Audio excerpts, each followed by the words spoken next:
ഇന്ന് മുരിങ്ങക്കായും അതുപോലെ മാങ്ങയിട്ടിട്ട് പരിപ്പ് കൂട്ടാനാണ് വയ്ക്കുന്നത്. അതിന് 100 ഗ്രാം പരിപ്പാണ് എടുത്തിട്ടുള്ളത്. അതിന് വേണ്ടി വെള്ളം ഒഴിച്ച് ഒരു 4 വിസിൽ അടിക്കാം. അത് വേവുന്ന സമയം ആകുന്നതിന് മുമ്പ് നമുക്ക് അതിന് വേണ്ട മാങ്ങ, മുരിങ്ങക്കായ, വേപ്പിൻ്റെ ഇല എന്നിവയെല്ലാം പൊട്ടിക്കാം. എന്നിട്ട് നന്നാക്കി വയ്ക്കുമ്പോഴേക്കും പരിപ്പാകും. പരിപ്പ് ആയി കഴിഞ്ഞാൽ നമ്മൾ തുറന്ന് ഓരോന്നായിട്ട് അതിലേക്ക് ചേർക്കണം. പരിപ്പും മാങ്ങയും അതുപോലെ മുരിങ്ങക്കായും ഒരുമിച്ച് വേവിക്കുന്നത് മുരിങ്ങക്കായ വെന്തുടങ്ങില്ല. കാരണം മാങ്ങ പുളിയുള്ളത് കാരണം ഒരുമിച്ച് ഇടാവുന്നതാണ്. ഇതിലേക്ക് മുളകുപൊടി, ഉപ്പ്, മഞ്ഞൾപ്പൊടി എന്നിവ മാത്രമാണ് ചേർക്കുന്നത്. മുളകുപൊടി എരിവിനനുസരിച്ചാണ് ഇതിലേക്ക് ചേർക്കുന്നത്.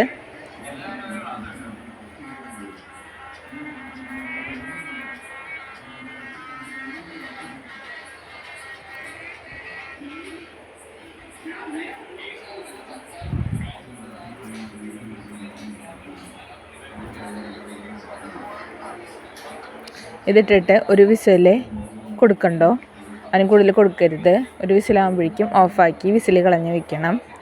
അപ്പുറത്ത് നമുക്ക് തേങ്ങ ഒരു മുറി ചിരകണം. ആ സമയം ആകുമ്പോഴേക്കും ഇത് വെന്ത് വരും.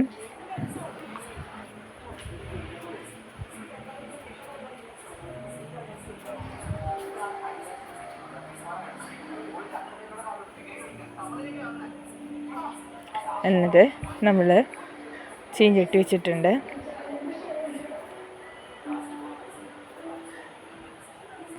ചീഞ്ചട്ടിയിൽ വെളിച്ചെണ്ണയാണ് ഒഴിച്ചിട്ടുള്ളത്. അതിലേക്ക് പപ്പടമാണ് വറുക്കണത്. നിങ്ങൾക്ക് മീൻ എന്താ വേണമെങ്കിൽ അതിലേക്ക് കൂട്ടുകറിയായിട്ട് ചോറിന് കൂട്ടായിട്ട് കഴിക്കാം. മീൻ വറുക്കാനും കൊണ്ടാട്ടമുളക് വറുത്തിട്ട് ഒക്കെ അതിൽ നല്ല ടേസ്റ്റാണ്.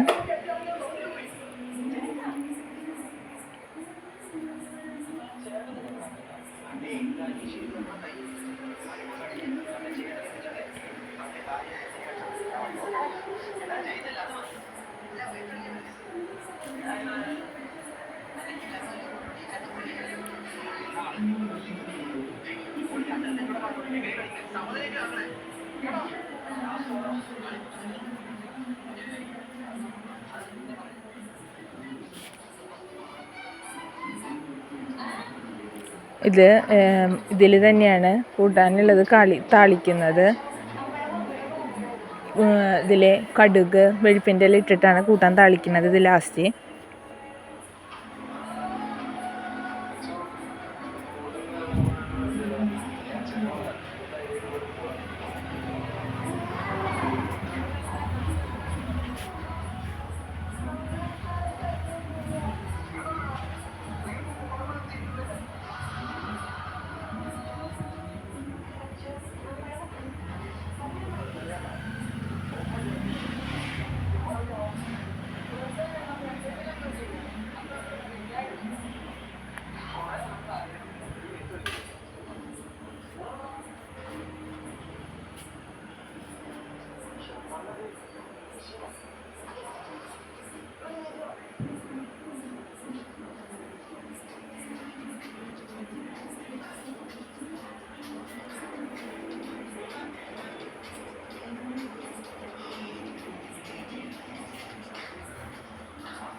അപ്പോൾ നമ്മൾ കടുക്, വേപ്പിൻ്റെ ഇല എന്നിവ പൊട്ടിച്ചതിലേക്ക് താളിക്കുകയാണ്.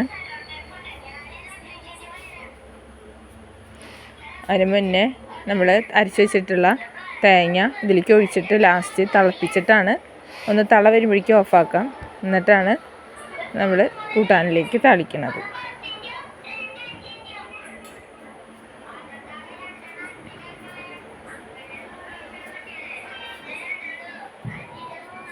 പോരാത്ത ഉപ്പ് ഇട്ടാണ് നിങ്ങൾ കൂട്ടാൻ നോക്കിയിട്ട് ഉപ്പ് പോരെങ്കിൽ ഇനി ഇടാവുന്നതാണ്.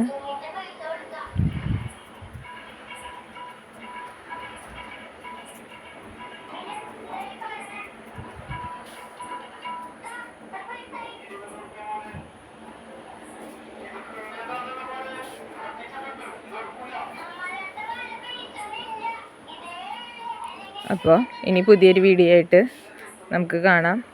അപ്പോൾ അതുവരേക്ക് എല്ലാവർക്കും ബായ്.